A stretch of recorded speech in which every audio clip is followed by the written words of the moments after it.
Gelson. Oi. Só um pouquinho também. Ela estava dizendo que tem. Tu quer sentar aqui? Eu posso te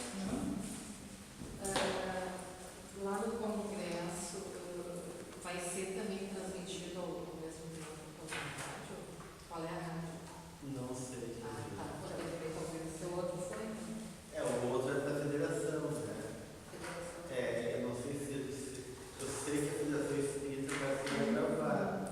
Não sei como, né? Mas vai ser transmitido pela rádio e isso já não sei. Quem está organizando o evento? A Associação Médica Espírita. Tem um esquema bem legal, uma plataforma do Ning, que tu pode botar 2 telas com Twitter. As pessoas que forem no evento tiverem lá o seu laptop, quiserem já ir tweetando, todo mundo que estiver na rede dos twitters daquelas pessoas está acompanhando. Bota frases assim, o Twitter é bem curtinho, né? Sim. E também a plataforma permite que tu faça, você pega um laptop, vira ele para lá, bota a câmera e sai na hora, na internet a gravação.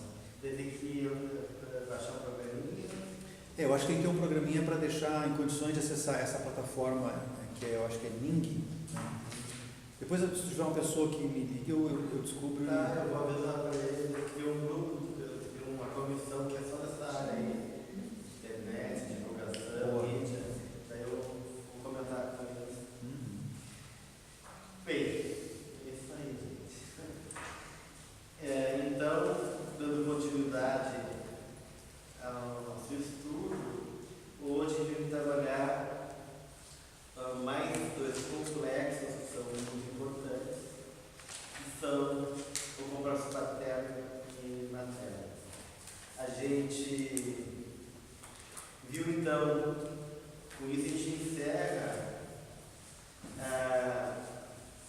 os complexos mais importantes que organizam e estruturam a filha. A gente já viu a persona, a gente viu o ego, a gente viu a sombra, a alma, o ânimos, né?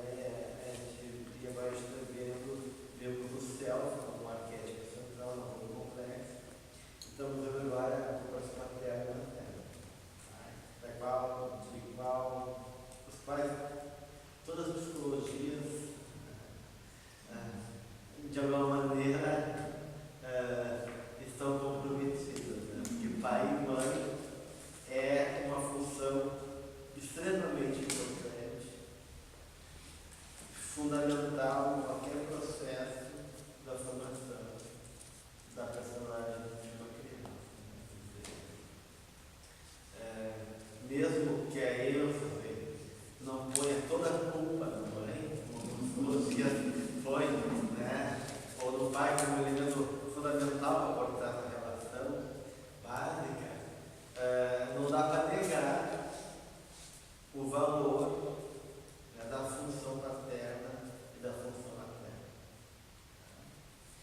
Então, de novo, a gente tem uma diferença entre o complexo materno e o arquétipo da grande mãe. Essa como o complexo paterno e o arquétipo do pai. Quando a gente fala em complexo, a gente está falando na imagem materna e paterna, ou seja, na representação que a gente vai construindo de pai e de mãe, que nunca corresponde ao pai verdadeiro e ao mãe verdadeiro. Então, e isso é notório. Eu tenho uma conhecida minha que tinha uma relação muito forte com a mãe, e aí tudo que ela conta da mãe é extremamente positivo. A minha mãe era assim, a minha mãe era assado, e era irmã dela, né? E as duas, o pai, a mãe se separou muito cedo do pai, então a relação dela foi basicamente com a mãe. E a outra disse exatamente o contrário da mãe, né? A ponto, quando eu estou escutando a outra, não pode ser, a minha mãe não é a mesma que a tua. Então, vocês vejam A percepção de cada um. que a percepção é completamente diferente. Por mais que essa mãe pudesse até ter uma preferência em relação a um,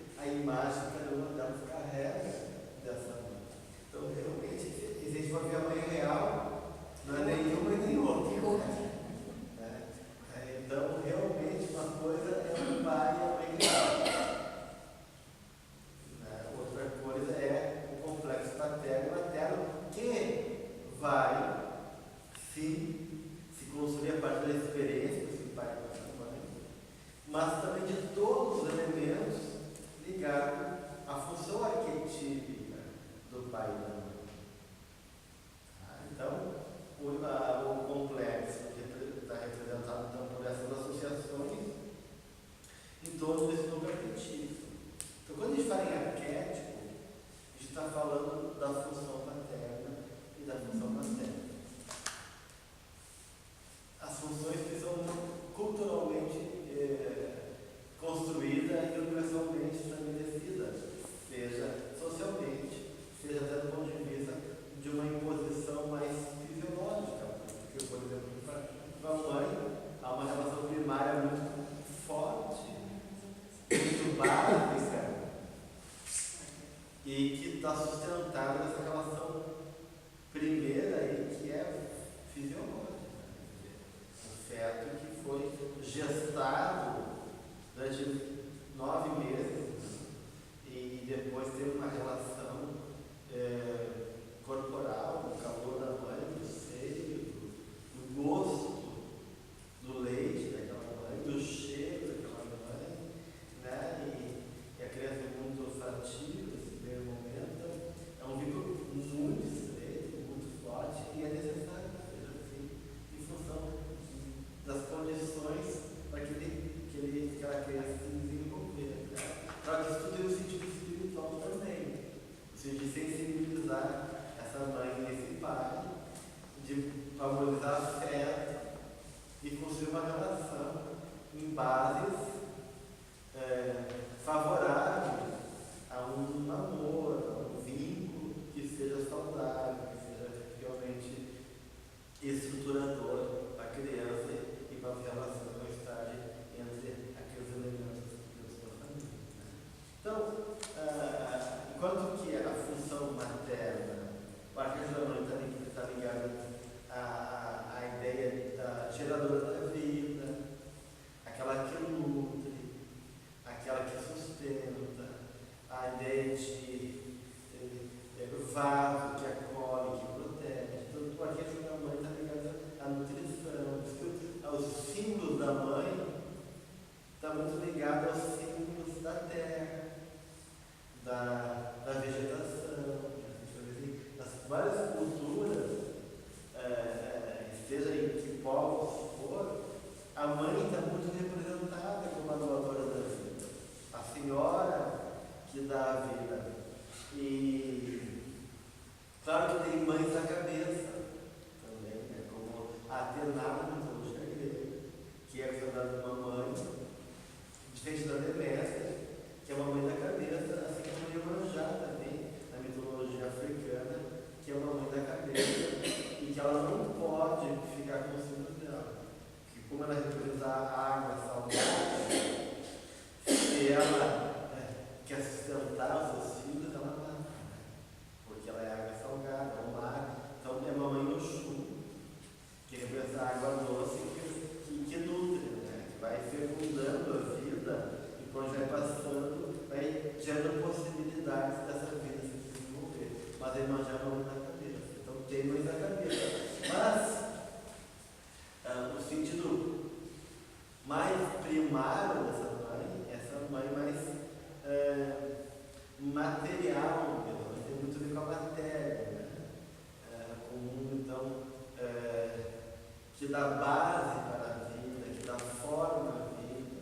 Então, é um símbolo e uma função dispensadora, sustentadora e possibilitadora da vida, no sentido mais básico, né?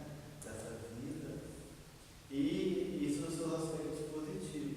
Ela é generosa, ela dá de volta, aquela mãe que tem leite de sobra, né? Que nutre, que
mas o elemento de morte, né? Que não consegue deixar que aquele filho se desenvolva, que cerca tanto ele de cuidar da atenção que impede, né? Ou mesmo aquela que quer que o filho morra, né? Como uma forma de não ser traída pelo filho, né? Uma exigência muito grande. Então é um símbolo de uma mãe negativa. A avó faz conta de uma situação que é mais comum que a gente imagina, que ela tinha uma senhora que perdeu o filho afogado. E ela tinha uma relação muito estreita com esse filho, a ponto de ter o retrato do filho em vários pontos da casa, né? E a avó França vai visitar, então, dar um apoio, um conforto emocional dessa mãe. Está conversando, daí tem em cima da lareira tinha a foto do filho, e ela aproveita, né? E para entrar na conversa, a gente vê como é que ela estava, com o apelo do filho, assim por diante. E aí, pô, tão jovem, né? Como está bonita essa fotografia, né? E traz assim, um comentário, assim, meio que dando um certo lamento, mas é um apoio para essa mãe. E a mãe sai com essa perna dizendo assim, olha, pelo menos ele está morto, mas não está nos braços de uma outra mulher. É como se ela preferisse ver o filho morto do que perder o filho por outra pessoa, né? Então, e a avó comentando isso, que muitas vezes até há um desejo secreto, né, inconsciente das mães, para que o filho seja homossexual, no sentido de ele não ser traído, né, e de uma maneira manter esse vínculo estreito, secreto, né, como se fosse um pacto de amor incestuoso com esse filho, né? Então, como é que esse desejo se transforma em atitudes e realmente provocam essa mudança de comportamento no filho, ao ponto de se tornar homossexual? eu não acredito assim que isso seja tão mecanicista, né? Mas, de uma maneira, se o rapaz tem um impacto com a mãe, não que ele se torne homossexual, mas ele pode se tornar o que a gente chama de um filho da mãe. Porque na mitologia grega tinha, e claro, dependendo do vínculo, da tendência, das questões espirituais de cada pessoa, pode ser que ele faça um pacto tão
gente lá em casa, muita gente lá em casa, e às vezes eu fora de casa, eu passava um dia fora de casa, em outras casas.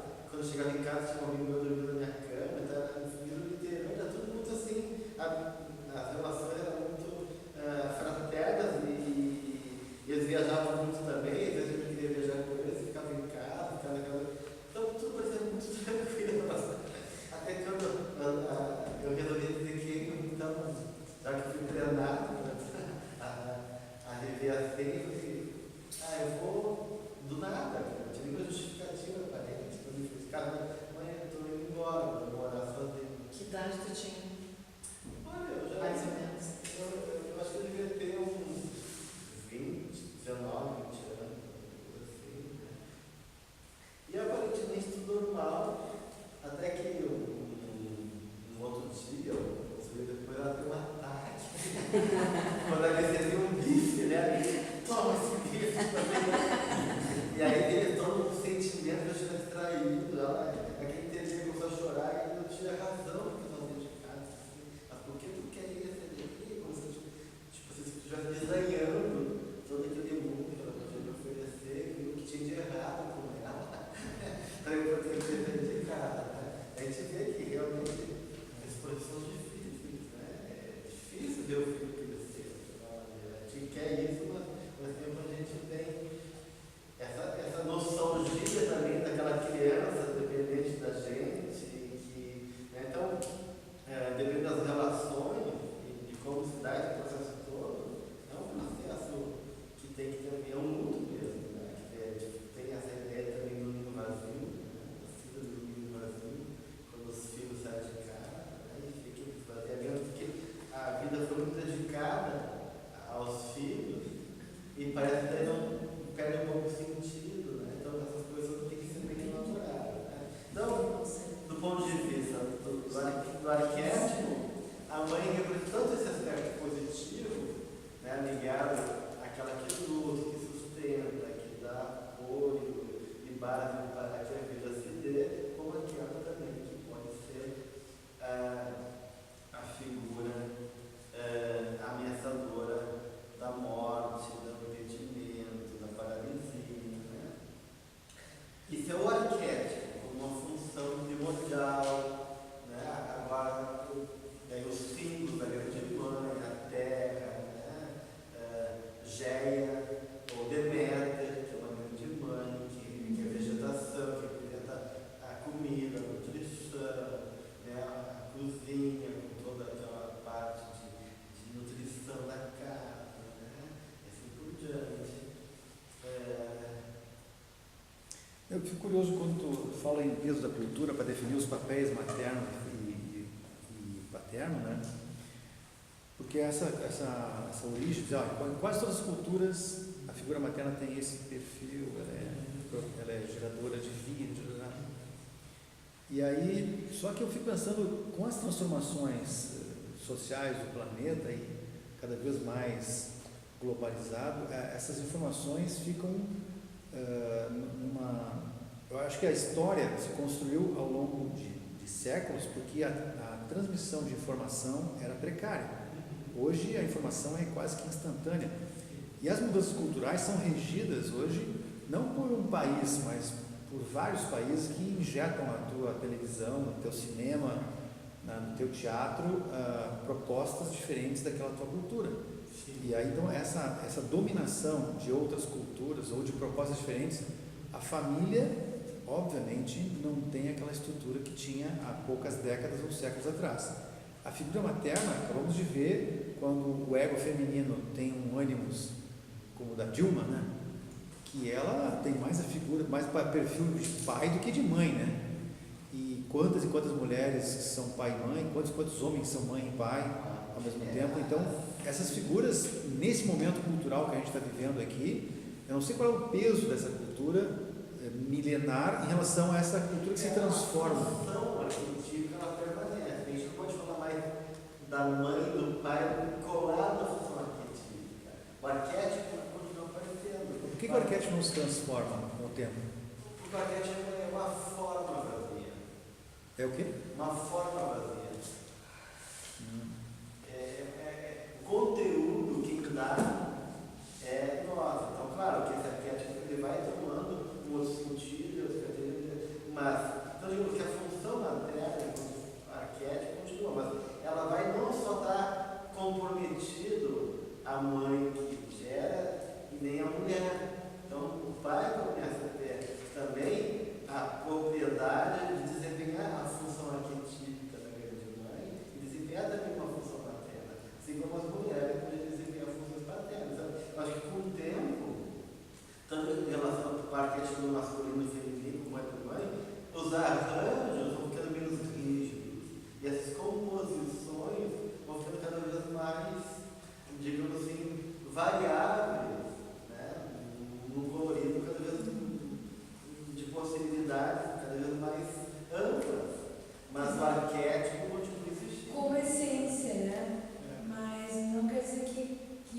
processo que não muda, mas, por exemplo, a tua mãe, tá?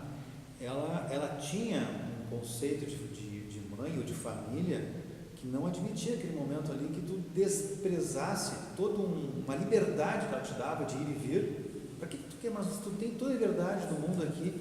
Então, esses conceitos arquetípicos, eu acho, é que também se transformam. Quem disse que a mãe tem que ser assim? Claro. Quem disse que o pai tem que ser assado? Sim, Mas aí tu muda o arquétipo. Os papéis e o tipo de matéria vão mudando também.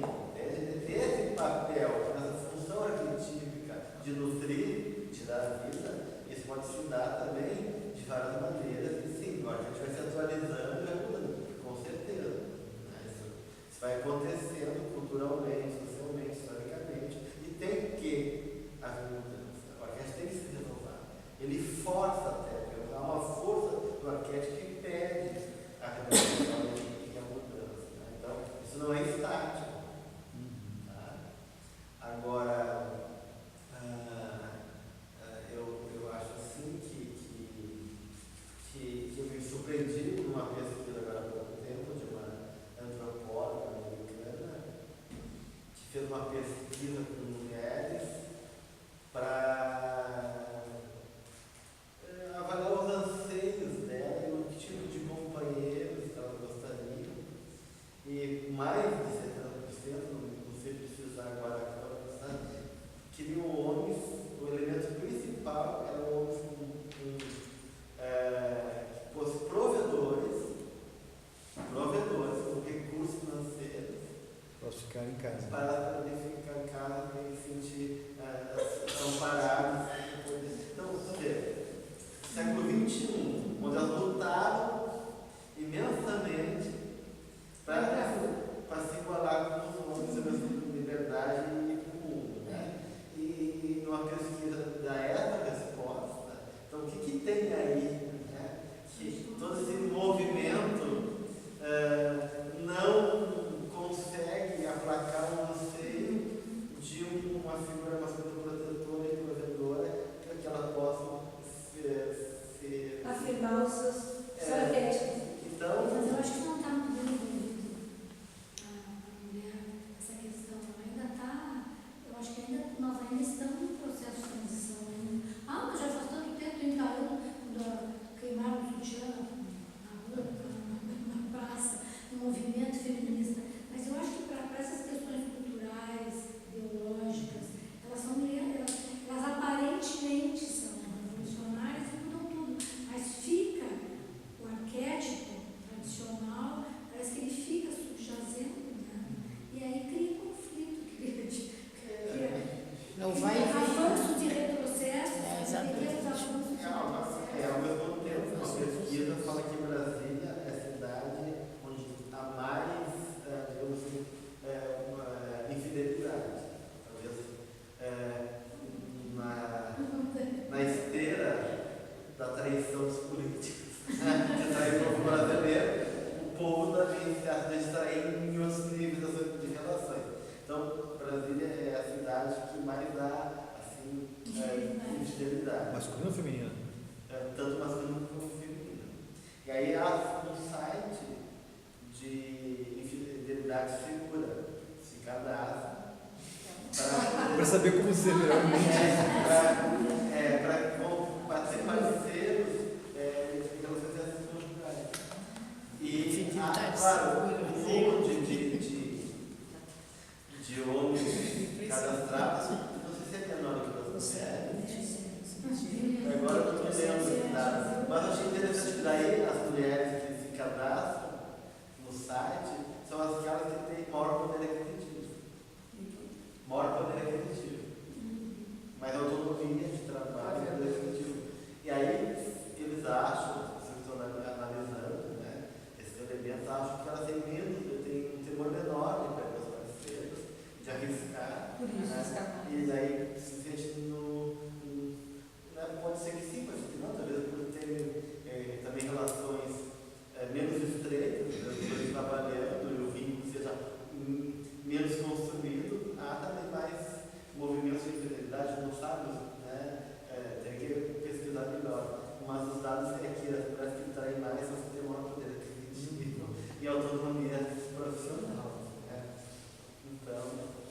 provedor tem essa figura também de a mulher que era mantida, ela não se separava dele, mesmo que ele traísse, porque ele era provedor. E essa aí não tem provedor. Não depende do outro. Está perfeito. Bem, então são questões que realmente a gente vai tendo que olhar, né, e refletir o que isso significa em termos de mudança, de crescimento psicológico, de crise que possam adquirir essas relações. Então tem uma função materna, uma arquetípica, e tem as experiências que a criança vai tendo dessa função, que vai estar ligada à mãe, à imagem que essa mãe também passa de mãe, que essa mãe também já foi filha, a avó, as figuras maternais que essa criança vai tendo, a professorinha da primeira série, a imagem que o pai também vai passar das figuras maternas, o pai também teve mãe, ele também teve uma comparação materna dele. Então, todos os elementos e experiências ligadas à função e à figura da mãe vão constituindo daí o complexo. E cada um vai carregar dentro de si essa imagem materna que nunca vai corresponder então à mãe real. Teve uma discrepância entre a mãe real e a mãe dentro de mim. Então, Mas quem é a mãe real? a mãe real é a mãe biológica, a mãe real. A mãe ou aquela que fez uma função na terra, que é a que cuidou da Mas o que a criança, o adolescente, o adulto tem dessa mãe é uma imagem. Uma imagem. E essa imagem é real. Sim, psicologicamente ela é verdadeira para aquela pessoa, mas ela é uma imagem interna, construída, real, porque ela mobiliza emoções, porque ela está ligada a valores, porque ela acaba gerando dentro da gente experiências internas, mas ela não corresponde à mãe real de uma coisa concreta, porque ela que fez o papel e a função materna na vida daquele indivíduo. O concreto seria A concreto é uma pessoa física, está lá, a mãe gerou. muito bem. Mas aquela imagem construída pelo filho é a sua mãe. É a mãe que ele carrega dele. É a mãe que é a mãe dele. É a mãe que ele construiu. É a mãe que ele construiu. Porque, na verdade, é a única mãe. Porque mas é a mãe. Não é a única mãe, mas digamos assim, que a mãe biológica, por exemplo, vai ser intermediada daí a relação por essa mãe também interna dele. E ele vai ver nessa mãe, muitas vezes, real, muito da mãe interna dele. Então eu não consigo misturar. Tá bom. Vamos aproveitar o exemplo teu. Quando tu tinha uma imagem da tua mãe, pessoa liberal, bem resolvida, essa era, quando ela reagiu à tua saída, como é que isso funcionou? Ela agregasse a essa mãe, tua mãe imaginária, agregasse esse valor? Sim, digamos, essa experiência emocional com a mãe real mexe no meu complexo materno. Tá? Agora, por eu já ter uma mãe interna que é diferente, talvez isso me fez conseguir dialogar com essa mãe real através de uma certa perspectiva que é minha já. Tá? Claro, isso pode gerar mais culpa, menos culpa, mais raiva, menos raiva, mais. Sentimento de perda em relação ao mais sentimentos de comprometimento, né? Depende, né? E às vezes a gente tem raiva da mãe, se ela andar, a mãe está lá, porque tu está brigando não com a mãe real, com a mãe dentro de ti. Né? Mas tu briga com a mãe real, o exercício de se libertar da mãe interna. Às vezes, claro, se libertar da mãe real também, ela é muito poderosa e controladora. Mas, acima de tudo, tem essa mãe interna que está, digamos assim, povoando as suas fantasias e gerando certos condicionamentos psicológicos. Mas agora tem umas três perguntas. Acho que vou começar por fim. Tá? Assim,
material e que o amor de uma mulher ainda é muito por aí, cuidados conturbados, ou entendendo a nutrição como valores espirituais, afetivos. Então, não só a questão concreta, mas as questões, níveis de nutrição e formas como se dá esse processo. Isso é uma atualização do arquétipo. Claro. Simbologia. Símbolo. Símbolo. Isso. Bem, então, de um lado a gente tem então o arquétipo do complexo materno. De outro, então, a gente tem o arquétipo do pai, que está ligado do ponto de vista arquetípico às funções paternas que tem a ver com corpos. Né? O pai é aquele que aponta o caminho. Se a mãe acolhe, nutre, dá sustentação, o pai ajuda a fazer o caminho. Então é aquele que mostra o caminho, que dá suporte, que desafia, e tem a ver com a lei, com a ordem. Né? Enquanto então, aquele que diz não pode, sim, não. Né? É aquele que teve uma figura, por isso que existe todo estamos lembrando agora, um sintoma com a crise do pai, porque o pai é uma figura em crise no mundo moderno.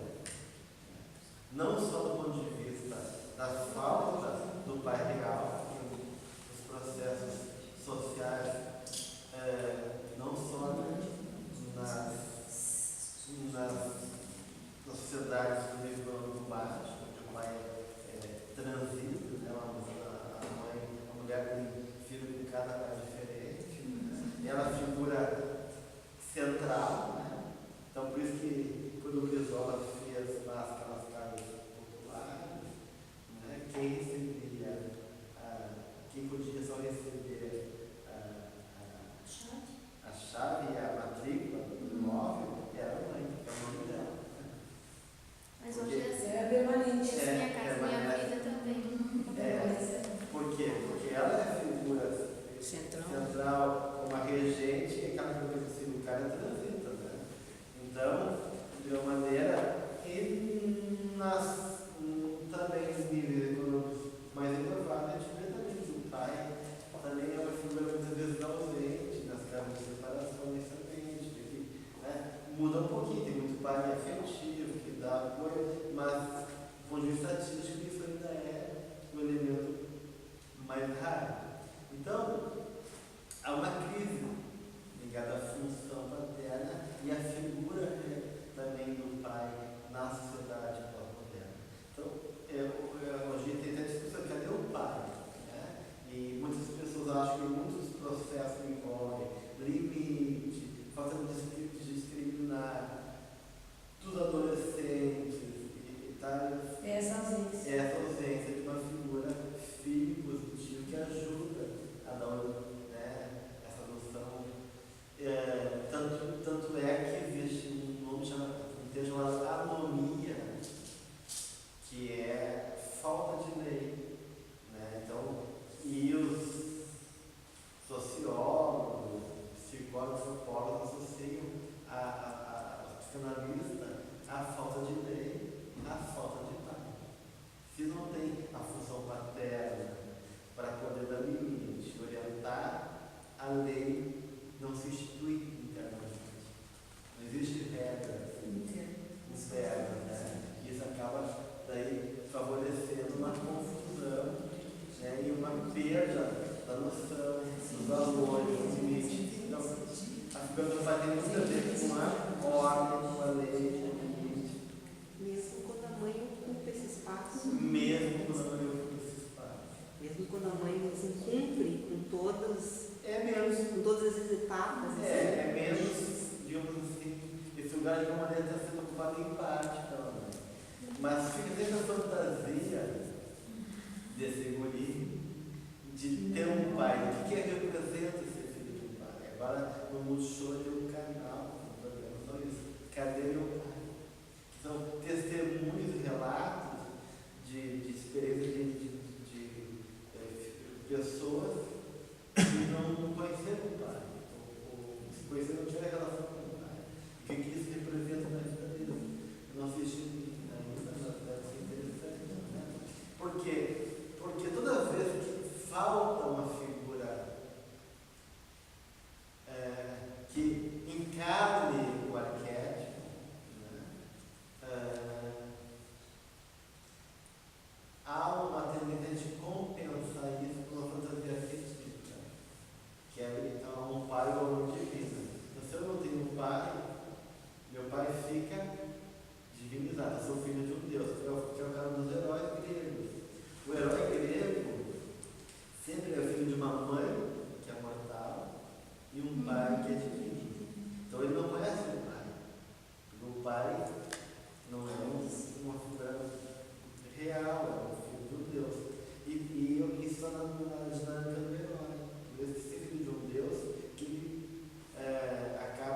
isso dá uma ideia de um poder divino no herói.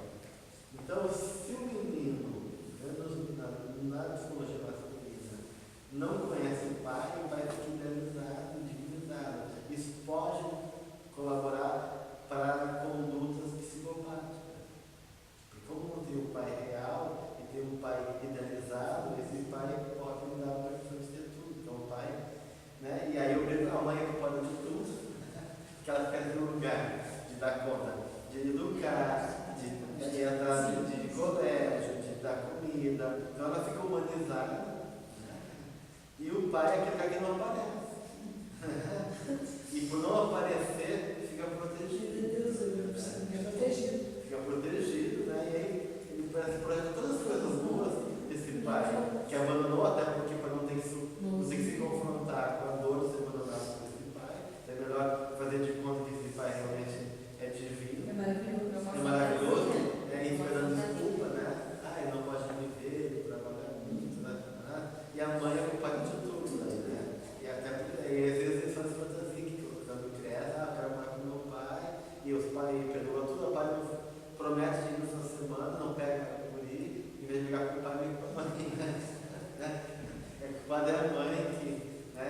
Então tem realmente essa tendência compensatória aí para negar a rejeição desse pai, a ausência desse pai, daí ele fica idealizado.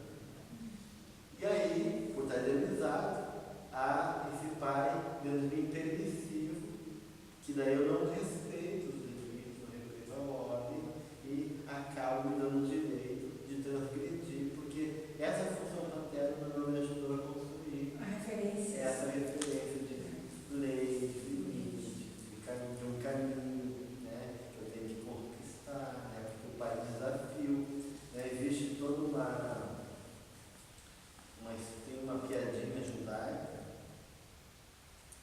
que é interessante, que diz o seguinte: tá um pai e seu filho brincando numa escada.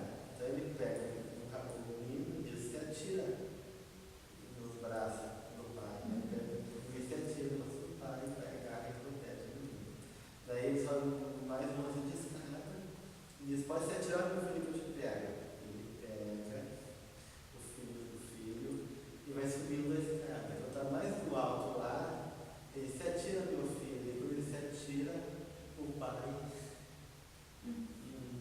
deixa o guri se borrachar no chão, e quando ele está levantando, choro e dor, machucado, o pai diz ao filho: nunca acredite num judeu, mesmo que seja teu pai. Se o pai te devia, sua mãe não matou o pai.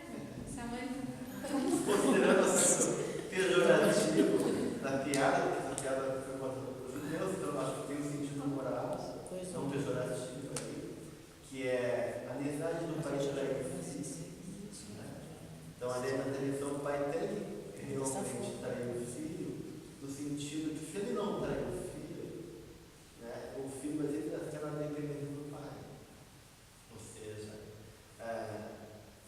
na medida que eu traio a expectativa do meu filho, eu desafio a ele a ter que não contar comigo sempre, e eu, então a autoridade, esse poder que está comigo, pode ir por filhos. Então é importante a traição do pai, porque a traição do pai mostra que ele não pode confiar nesse pai e que tem que desenvolver sua própria capacidade, seu próprio recurso. Ao mesmo tempo, na medida que o pai trai o filho, isso permite que o filho possa trair o pai. Mas isso é confiar ou depender? Porque existe uma grande diferença em depender e confiar. Eu acho mais uma dependência, né? Não depender do pai. É uma que chama de uma confiança primordial. E essa confiança primordial tem que ser quebrada. Sim. Então, é uma confiança. Seria como uma dependência pode permanente, gerar, né? uma dependência emocional, né? Essa confiança primordial, ela é necessária existir, mas depois ela tem que ser desmanchada.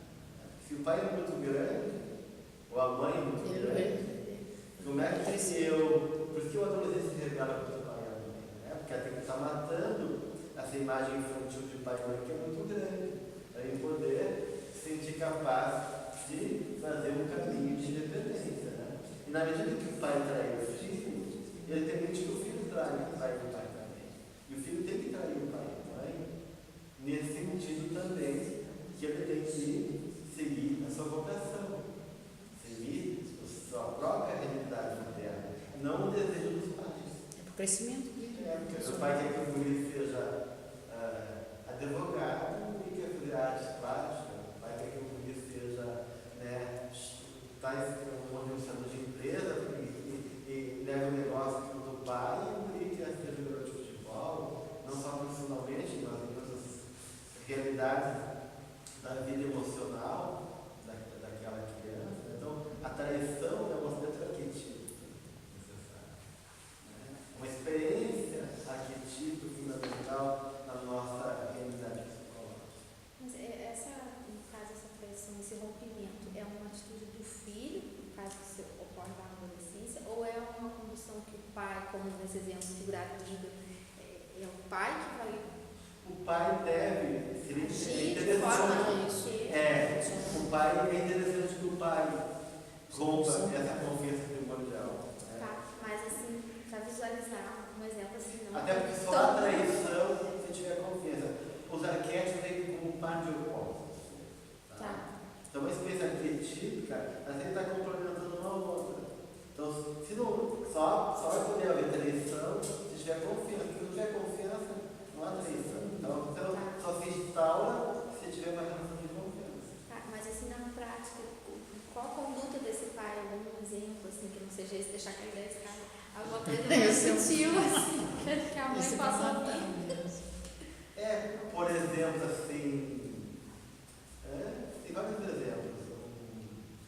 Pego meus filhos, por exemplo, um dia desses, um deles, o menor, queria que eu levasse ele na escola do Grêmio, que ele joga no Grêmio. Eu falei, não vou te levar.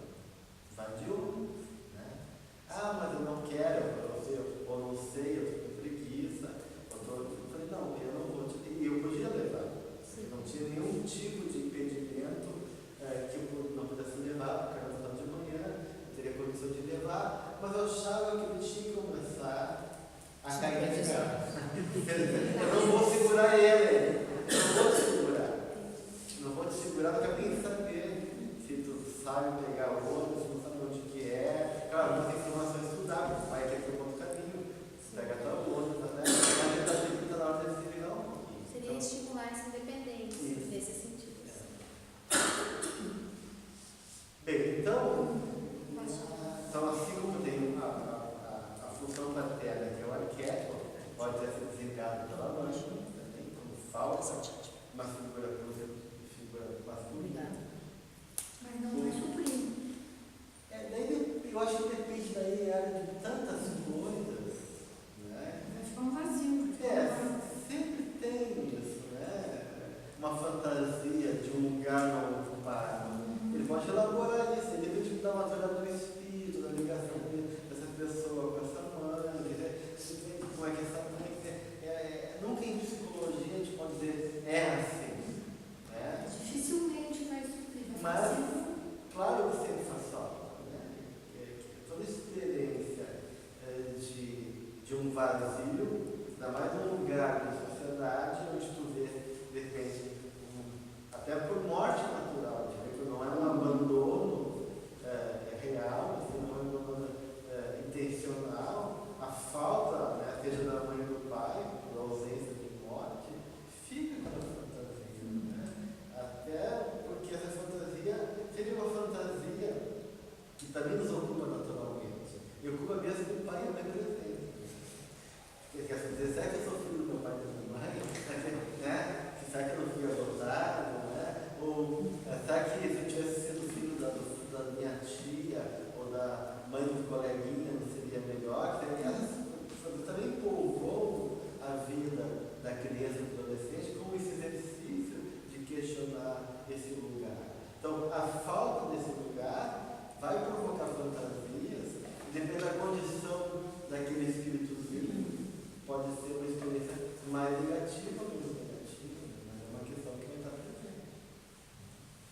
figura masculina importante na minha vida, seja as imagens que as mães vão passar nos pais também, né? Que as mães sabem passar muito bem, né? Essas mensagens, né? Através das teu pai não presta, teu pai é isso, teu pai é aquilo, né? E se o filho acredita muito na mãe, né? Isso também vai compor a imagem desse pai, então tudo isso vai estar se construindo enquanto essa imagem paterna, né? E que vai influenciar daí, claro, não só na visão que eu tenho do meu pai, como na experiência desse pai interior, né? E daí depois, como adultos, no papel de pai e mãe que a gente vai exercer na vida. Qual é, assim, mais ou menos a idade que isso pode acontecer? Varia de pessoa para pessoa ou existe coisa para a primeira infância, até os 7, para que isso seja interiorizado assim, na criança?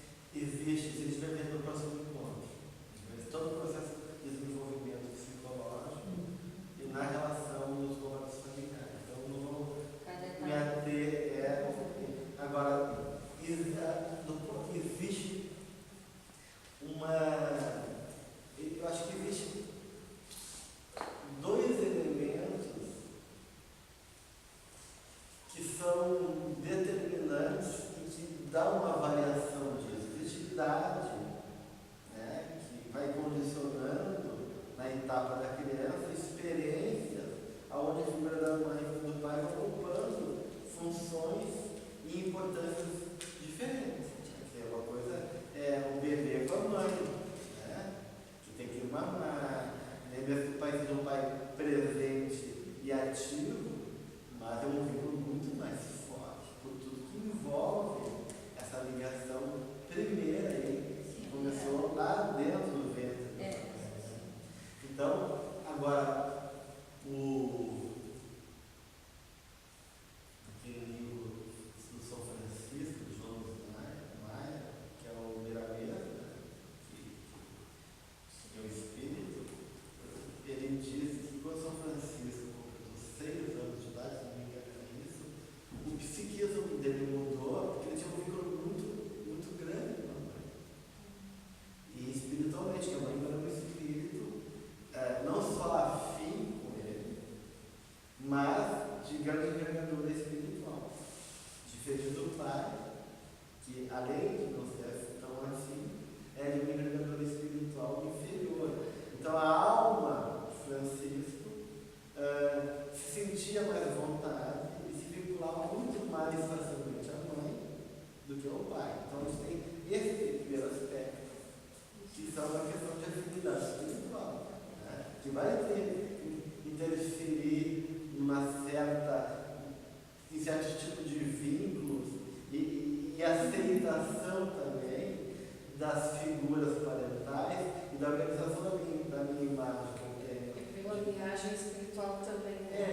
Com certeza. Então, se eu tenho, digamos assim, uma relação muito negativa com meu pai de outra vida, que a gente foi inimigos, né, e que essa marca está no meu inconsciente, e se esse pai agora não é um pai positivo, e ele repete algum traço do passado por essa lembrança, de repente é mais belicoso, é mais me rejeita inconscientemente, de uma exigência pouco afetiva, eu vou de repente me vincular menos a ele e vou talvez até rejeitar, né, e vou internalizar essa imagem da figura paterna comprometido já com esse eco, com essa ressonância do passado, que foi mais ou menos reforçada com a presença agora, porque justamente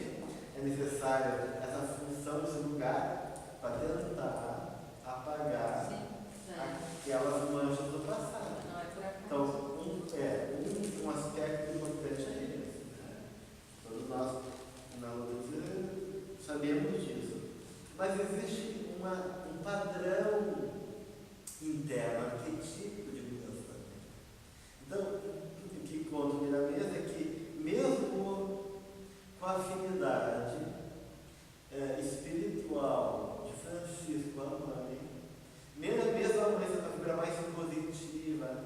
significativamente mais amorosa, mesmo uma menina mais elevada espiritualmente, mais sintonizada do ponto de vista espiritual com as vibrações de Francisco, há uma mudança interna e como que o psiquismo da mãe deixasse de influenciar tanto o psiquismo de Francisco e ele começasse a sintonizar e receber mais o psiquismo do pai.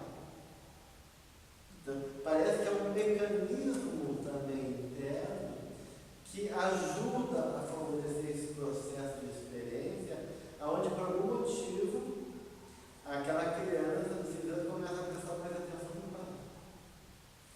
E está mais aberta a receber a influência psíquica daquele pai. Dependendo, no caso, não importa se é menino ou menina, ou tem diferença? Sim, não importa, tem diferença, mas de uma maneira. Nesses 6 anos. 5, 6, o pai começa a ser mais visto, mais notado. Claro, tem fases, né? Claro, um pouquinho diferente para menino, mas no caso do relato do livro de São Francisco, isso aconteceu em torno de 6 anos de idade. Ele começou a ficar mais voltado para o psiquismo do pai. Então, eu acho que tem um processo interno que favorece isso. Digamos, não determina. Isso vai depender de vários fatores, mas favorece. Assim como quando eu começo a ter a puberdade, eu não quero mais sentar no colo do pai e da mãe, né? Há um mecanismo interno que já automaticamente, instintivamente me diz, eu não quero mais. Né? Começa também a sentir a sexualidade, vai ficar complicado. Tem fatores internos que ajudam a mudar aquele cenário e compor de maneira diferente das relações com o pai. São alguns aspectos importantes nessa dinâmica. Agora, daí semana que vem, a gente vai ver todo. Daí a semana que vem, importa quem tiver o livro, Temas da Vida e da Morte. Temas da Vida e da Morte, do Manuel Filomeno de Miranda. É um livro que eu recomendo a todos. É fantástico. Fantástico, tá? Temas da Vida e da Morte. Do Manuel Filomeno de Miranda. Fala tudo de Valdo. Manuel.